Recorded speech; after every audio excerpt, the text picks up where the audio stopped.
when it starts to rain. That mean my database is getting more information from outer space. Alright, last take one. Hey, what's up? I said take one. Fucking guard dog. Hey, what's up? This is Marlawn, aka Sherlock Homie. This channel, these videos are for one group of people. The Sherlock Homies. If you don't have this book, this channel is not for you. This video is not for you. Lifetime membership, Sherlock Homie. You need my book. The Edict of Marlawn.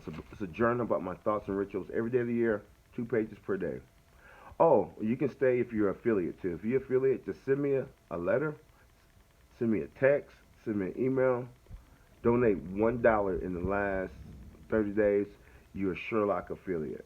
So if you're not a Sherlock Homie, you're not a Sherlock affiliate, you got a bounce, partner. We don't care about views. We don't care about subscribers. We don't care about likes. We care about Sherlock Homies. Until next time, people. Oh, back to this dumbass video. And I'm back, and I'm black. What up, people? Marlawn, aka Sherlock Homeboy, being nosy, minding my business.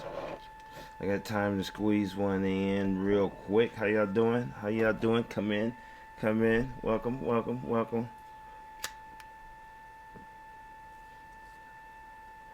My show prep is to find a question mark and turn on the camera. So I found me another question mark. What happened to Tara Grinstead?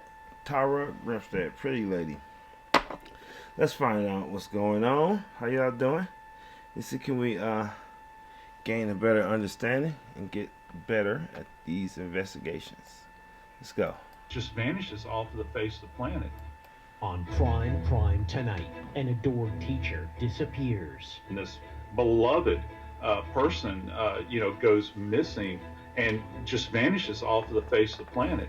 Sinister details are revealed. He was like, it takes over 1,200 degrees to burn human bones. But do we really know what happened? Romans 3:23 says, "For all have sinned and fallen short of the glory of God."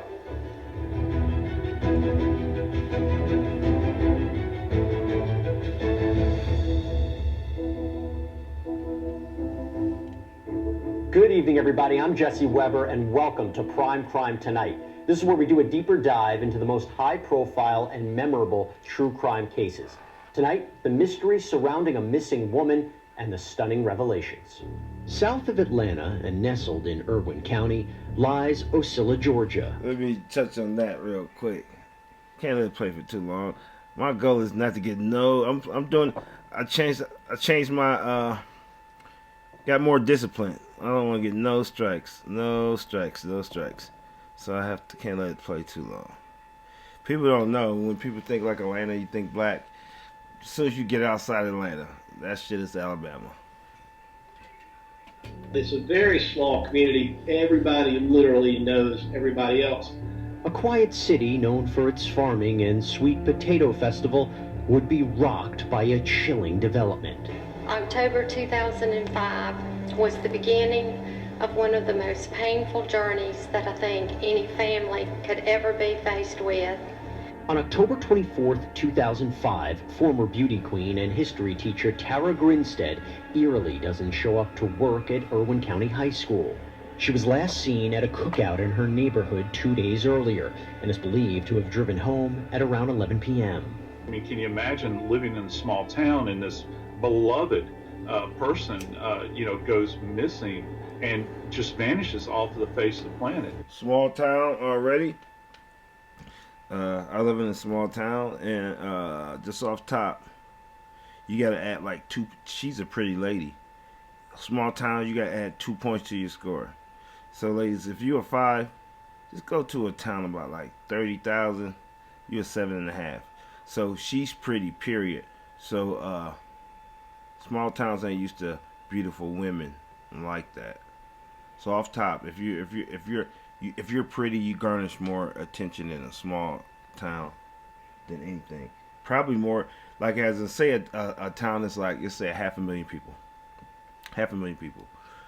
If you go to a town that got 50,000 and you're a pretty female, 9 times out of 10, more people gonna hit on you in that 50,000 population than in the 500,000 population. You're gonna get more benefits. You're gonna get more free shit. It's just the way it is. So she was very pretty to stay in a small town. And if you're pretty in a small town, everybody know who you are. The Georgia Bureau of Investigation would launch a massive probe looking into various theories from suicide to possible involvement by ex-boyfriends like Army Ranger Marcus Harper, who had a difficult relationship with Tara. But in the end, alibis and a lack of evidence would dry up leads, and the case would go on for years. Then in 2016, something happened. Around 6 months ago, I was surfing the web. I was looking for cold cases and other unsolved mysteries. Atlanta filmmaker Payne Lindsay launches the Up and Vanished podcast, focusing on Tara's disappearance, which brings new eyes and attention to the story. I think that the podcast really did stir things up again. The case was cold. That's what I'm talking about too. You see that reward? And the podcast. You see that reward? Do y'all see that reward? It's about time. I thought I'd be tripping. I'd be seeing this 10,000, 20,000. Fuck that 10,000. Can't buy a casket with that. Get the fuck on with that bullshit ass reward. That's what I'm talking about. Whoever stepped up, what a way to step up. Cast basically caused everyone in the town to start talking again. In 2017, breaking news. Police arrest Ryan Duke and Bo Dukes. The two are not related, but they're close. Bo and Ryan were high school friends, and they both had... Hey, Bo, you've been a loser from the beginning, Bo. You've been a loser from the beginning.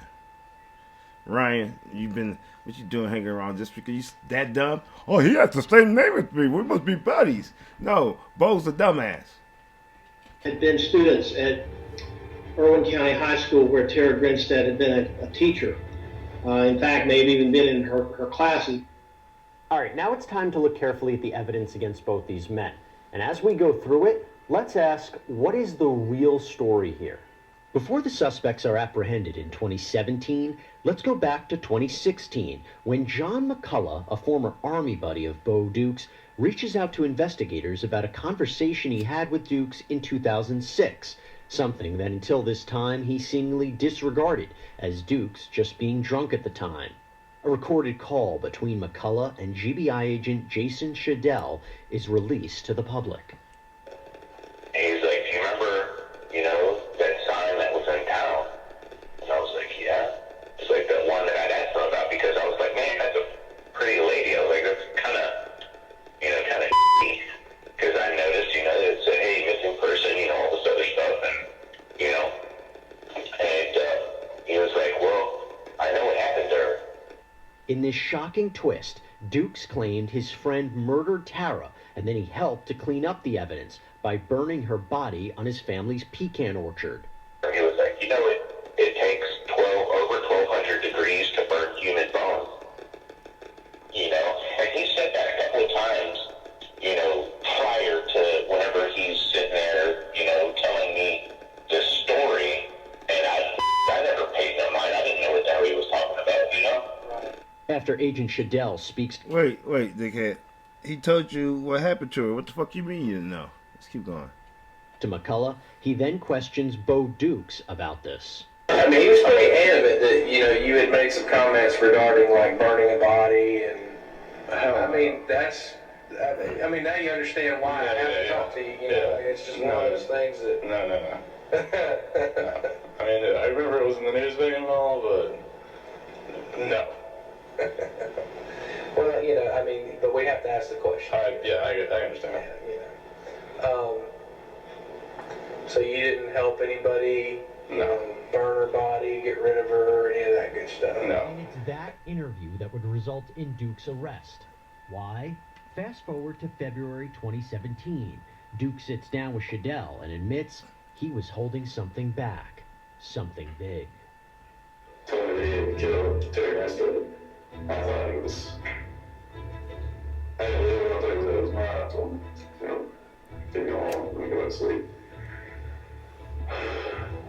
Bo claimed that his friend Ryan Duke confessed to murdering... Oh, Ryan. Oh, no wonder you hanging around Bo. You Badass your damn self, huh, Ryan? And left her body on Bo's family's pecan orchard. He then agrees to go to the site to check this out. And he showed me where her body was. And freaked out, got Hey, wait a fucking minute. Wait a minute. You sure, dumbass, you sure that's what happened? Your best friend killed the lady, then put him on your property, then he showed you where it was at? If he was going to show you where it was at, he would have showed you would have known before time. If somebody, especially if it's your property, if he was going to tell you afterwards, you would have knew before. Because if you didn't know before, you would have knew it was him afterwards. I asked him what the hell had happened. He told me that he had gone to her house that night, used a credit card to get him through the front door lock, and strangled her in the bed. And then brought her body to the orchard.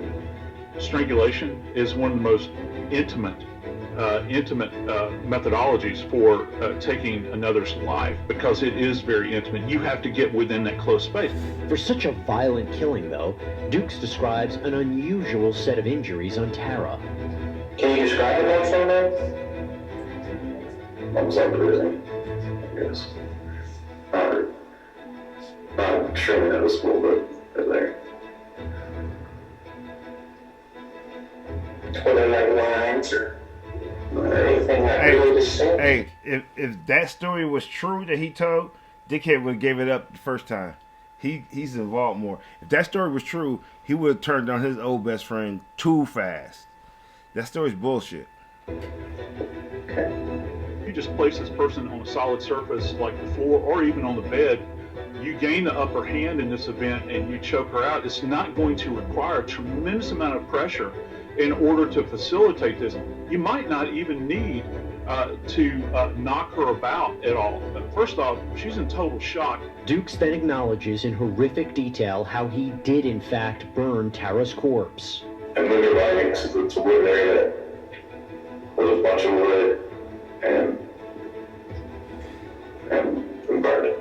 See, what a hell of a best friend. So you let your best friend bring a dead body onto your property without your knowing, and then you take it and you burn it, and then when you in the police department and they ask you about the case, then you still don't give them up. Then you come back with the story. That story's bullshit.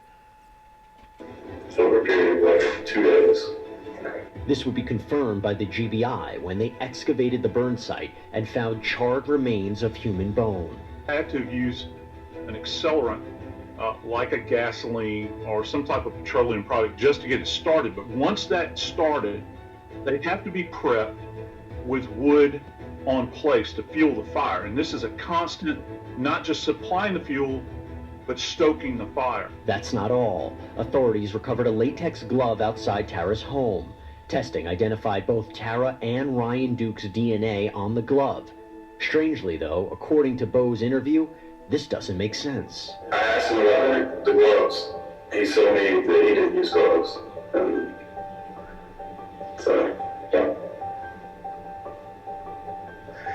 Is that going to go back behind the house? No. I think that it's scientifically implausible that Duke's DNA and Tara's DNA just miraculously winds up on the glove. You have to have an individual wearing this glove. They have to have had contact with both individuals. That's how it gets deposited there. Ultimately, prosecutors indicted Ryan for Tara's murder, and Bo was charged in connection with lying to investigators in 2016 and helping to dispose of evidence. A big issue, though, is whether these two could have been arrested earlier, especially since it's been alleged these men bragged about what they did at a party weeks after Tara vanished. And Dukes admitted he told other people over the years, including his ex-girlfriend, Brooke Sheridan, who tipped off the police in 2017. We're talking about an area that is very... Ex-girlfriend tipped off in 2017? Somebody need to get fired for that. very sparsely populated. So it leaves me, and I hate the Monday morning quarterback, but it leaves me to ask the question, was everything pursued that could have been pursued at that moment in time? The GBI had said Bo and Ryan's names never came up before, but evidence suggests that's not true. It was told to me that years ago, just a few weeks after she went missing, local law enforcement went out there based on a tip that they heard that Ryan Duke and Bo Dukes had murdered Tara. They went and searched out in this pecan orchard, and they were turned away. And that information was then given to the GBI. So in fact, these guys' names were on their radar for this long. And it makes you wonder, one, why didn't they continue investigating this? And two, what turned them away in the first place? Misstatement by the GBI, or if it was just they weren't aware of what was in their own case file. It's probably that. They probably just didn't realize that they had these names until they went back and looked at their file. But it was a big misstep. Whatever may be the... Well, how many suspects did they have to miss 2 suspects in the small town that was bragging about it? Then the ex-girlfriend comes up. There's no excuse for that. This is just a case of what goes on in America. And what goes on in America, cases solve themselves. It seems like there's not proactive, outside the box thinking and real time put towards these cases. Cases solve themselves, man. These people, they just wait for cases to solve themselves. So how many suspects did you have to miss 2 with them red flags? Marco. Y'all gonna get used to. Y'all gonna get tired of this dumb video. Hey, this is for Sherlock Homies only. Welcome to my page. My name is Marlawn. This is Marlawn 7 channel. This channel is dedicated for one group of people. We don't count subscribers here. We don't count views here. We don't count likes. We count Sherlock Homies. And there's only one way to become a Sherlock Homie. You must own this book, The Edict of Marlawn. That's my book. It's a daily journal on my thoughts and rituals every day of the year. So if you don't have that book, you cannot be a Sherlock Homie. But you can be a Sherlock affiliate. This is how you become a Sherlock affiliate. Like you send me a letter. Send me a letter, send me a text, send me an email. Donate $1. Just $1 within the last 30 days. You're a Sherlock affiliate. So this channel is only for Sherlock affiliates and Sherlock Homies.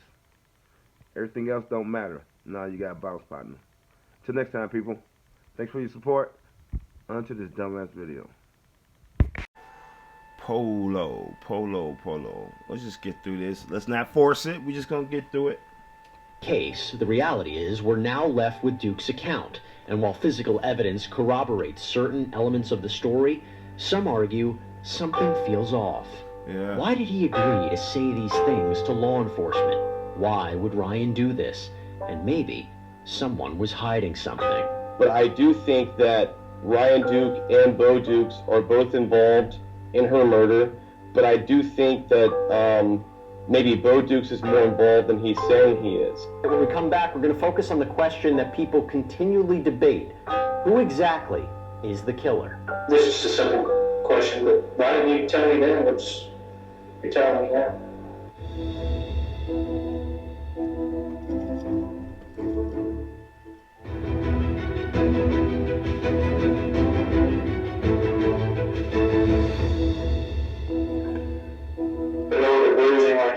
Or anything, just strangled her? No, it doesn't look like that. I mean, everything looks sort of weird. I mean, I've seen dead bodies since then. Tara Grinstead disappeared suddenly in 2005, and it would take over 10 years for suspects Ryan Duke and Bo Dukes to be caught. But if you think this is an open and shut case, think again. Bo Dukes told investigators that his friend Ryan Duke strangled Tara to death, he assisted in burning the body, and then lied about it to authorities. But a closer look at the case raises doubts as to who actually killed Tara. Let's start with Ryan Duke's motive.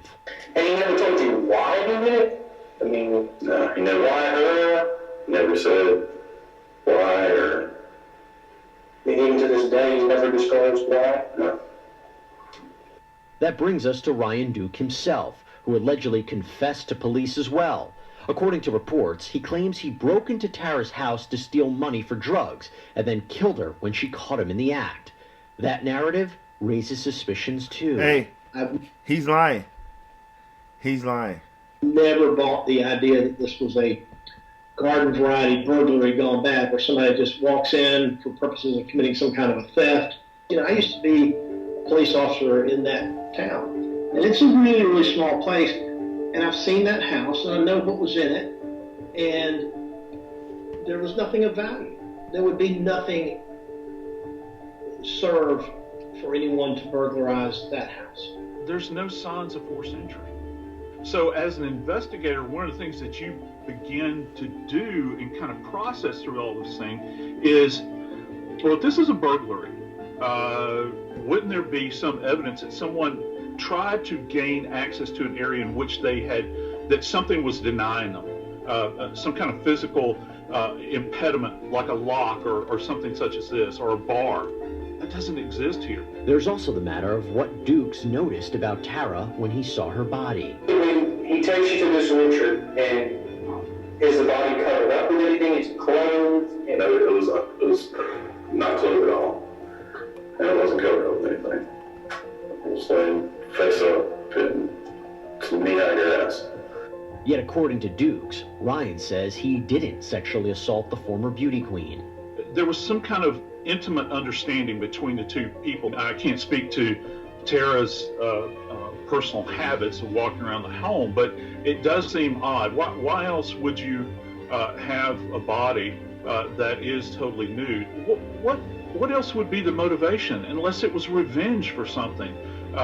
There seems to be potentially an underlying sexual current here, that something did in fact occur. The problem with that, Jesse, is that that's very difficult to prove. Maybe there's not a clear reason for why Duke would murder Tara, because he didn't do it.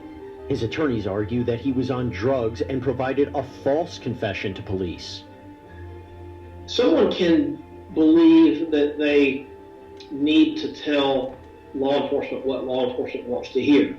They might believe that it's in their best interest to frame things in a certain way. There's all sorts of reasons why people really do falsely confess to a crime. Although Duke's lawyers concede he helped to cover up the crime, they say he's not the killer, and it's been alleged that he's scared of Bo. He told me that he was scared of That's bullshit. what Bo would have done if he would have come forward, but other than that, no. Some argue it's a bit strange that Bo would help Ryan dispose of human remains instead of calling the police. Bo seems to claim he had no choice once Ryan showed him Tara's body on his family's property. So you immediately see this and you're like, what in the hell did you do? Yeah, and why the did you do it here on my family's big elevator down? Actually, What did he say? help me. It's even odd that Bo decided to admit to law enforcement about what he did. On one hand, maybe he had a guilty conscience. I mean, it's stuff you can't even tell a therapist, and then it's like, you have issues, and you want to talk to somebody, and that you can't tell them. I mean, Because you've been wanting to talk about this for a long time. Yeah. Then again, Agent Shadell asked him why he didn't just tell the truth in the 2016 interview. Never any of that good stuff. No. Here a long time.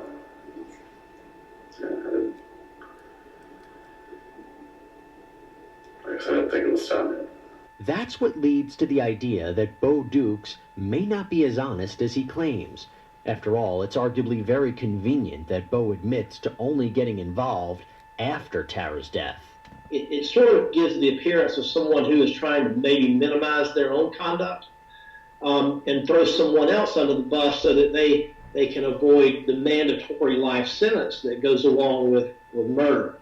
So the idea is that you can confess to a piece of it because maybe law enforcement knows that you were a participant, but if you can say, okay, I was there, but I really wasn't that much involved, you can maybe sort of spin your version of events in a way that's helpful. The theory that Bo Dukes is the real killer could be supported by a story that Payne Lindsay was told by an unnamed source, in which he shared on Up and Vanished. Years ago, his brother picked up what he thought was Ryan Duke from a bar in Osceola, and this man told him that one time he blacked out and he thought that he killed somebody. And something about that story just rings true to me. What if he thought that he did kill Tara Grinstead, but he doesn't even really remember? What if these guys were messed up that night? We know that false memories occur. We know that people can be subject to the power of suggestion. You can take a person and tell them that they did something and actually get them to believe it. So there are a lot of people who think that that might be the case here. A lot of people believe that, well, maybe the roles are reversed. Okay, maybe it's Bo Dukes who committed this crime and suggested to Ryan that's how it happened. Here's what we do know. Bo Dukes went to trial in Wilcox County and was convicted of lying to authorities, concealing Tara's death, and helping to prevent Ryan's arrest.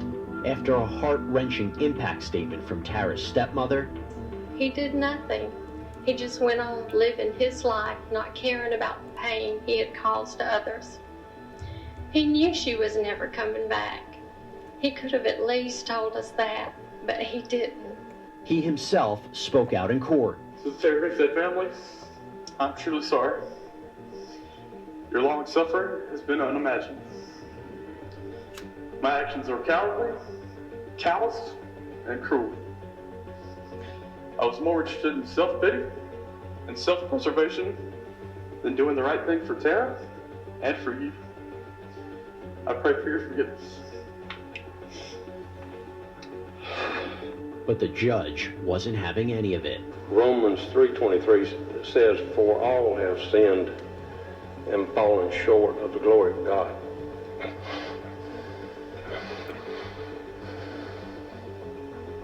We all have. But that would have been the time to come forward. Dukes was sentenced to 25 years in prison. Still got it. Fuck At the yeah. time of this Still recording, Dukes faces a separate trial in Ben Hill County related to the burning of Tara's body. Ryan Duke's murder trial has been delayed as he now appeals to Georgia's Supreme Court, asking for the state to pay for defense experts. There's a big fight over money. The defense wants to hire expert witnesses because if you're going to convince a jury that your client's confession was a false confession, you've got to be able to back that up. He's in no hurry. He says, look, I'm guilty. I've told him I've committed at least these other crimes. I'm going to have to do a lot of prison time anyway. So I may as well just stay here in the local jail, keep my mouth shut, not press for a speedy trial, because guess what happens over time? Evidence gets stale, witnesses disappear. It's much harder to try a case years and years and years after an arrest. And there's even uncertainty if we see any trial. Whether any of these cases ever come to trial is questionable in my view at this point, because our court system is so backed up. And, in the case of Bo Dukes, for example, he's going to be in prison already for a very long time. As these legal proceedings continue, what we will ask is who killed Tara Grinstead? I can't say from anything that I've read, that I've learned, that sources have told me about, I can't say definitively that Bo is not the killer. And I think that it's very plausible that he might be. At the end of the day, with this case, the science is going to tell. And you have to ask this question: what is the source of the DNA? And from an investigative standpoint, who had the biggest motivation? And I think it's going to be, one person's word versus the other. I got a question. If they found a glove with which one, the skinny guy's DNA and the victim's DNA, how come he's just not getting arrested now? That's weird. Word. And that could get very interesting, I think. A mystery since 2005 has started to unravel, and while we seem to know more details about what happened, we still have questions that we may never know the answers to. That's all we have for you on Prime Crime Tonight. Give us your comments on the Tara Grinstead case on Twitter and Facebook with the hashtag CrimeCrimeTonight. Thank you for joining us, and until next time, be safe. All right, people. That was it. That was this is a strange case. Both of them guys sexually assaulted that lady. Both of them guys was in on it. There's no way he's gonna take. If he's gonna tell him it's on his property, he told him before it was on his property. And depending on how far back the body was burnt at, it probably shows signs of too. Sloppy. I'll keep seeing sloppy investigation. I really think I think all of it's true. And all of it's bullshit. I'll give you an example. I think maybe Dickhead, they did rape that girl. I think both of them raped and killed that girl. But I think Dickhead might have passed out. And I think Fat Dickhead might have planted that glove on the property, like as in backup insurance to get him out of it. I think the reason why his DNA is not there because they was wearing gloves, and I think Dickhead's DNA there. Who would drop a glove that they wearing to protect themselves? That just sounds stupid. So I think this is an interesting case, and it's kind of connected. You see how Fat Dickhead tried to admit to things he knew that went through his life away, like abusing a corpse or this or that. He tried to, he really knew what was going on, and he might have had a fail safe, and Skinny Dickhead might have been more fucked up than he was. I think Skinny Dickhead might have been more fucked up than he was, and I think he might have tricked them to saying, well, you gotta say you was there because they found your glove there. No way they should have found this glove there. Them were surgical gloves to be worn for protection. So how could you drop that on the property? Sounds like Fat Dickhead might have been up and thinking while Skinny Dickhead was passed out, and he might have doubled back and set old boy up. All right, they're both guilty. He got 25 years. Fuck him. They did it, but I think they're both lying because the sad truth is that lady's final time on Earth was a lot worse than they're trying to lead on. A lot worse. So evil where they're admitting to killing her and burning her body. That's how evil what they did to that lady. All right, homies. Another case in the books. We learning. I'm out. I had to add this in because this is kind of important. You know why Fat Dickhead said he wasn't wearing gloves when they was? Because the gloves is the reason why you don't find Fathead DNA and shit in the house. So he said Skinny Dickhead. He said Skinny Dickhead didn't have gloves on when he did, because he don't want the gloves introduced only to match the other dickhead to the scene. Because once Dickhead was officially wearing gloves, who would leave a glove, surgical glove at the scene that they was wearing to protect themselves? And he didn't want to introduce gloves into the court because that's why there's no signs of him. Was no signs of him there, which shoddy police work and them surgical gloves that he didn't want to admit that old boy had. All right, they're both guilty as fuck, and they did some terrible things to that lady. I'm out. What up, people? Another dumb video of the book. That stupid shit. This is supposed to be my commercial. Check out my book, The Edict of Marlawn, available everywhere you buy books. If you get my book from me, The Edict of Marlawn, from the merch store, it's 25% cheaper and it's always signed. Thanks for your support, and this channel sucks ass. I'm out.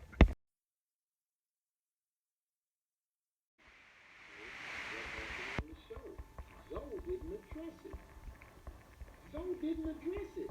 I'm not taking it.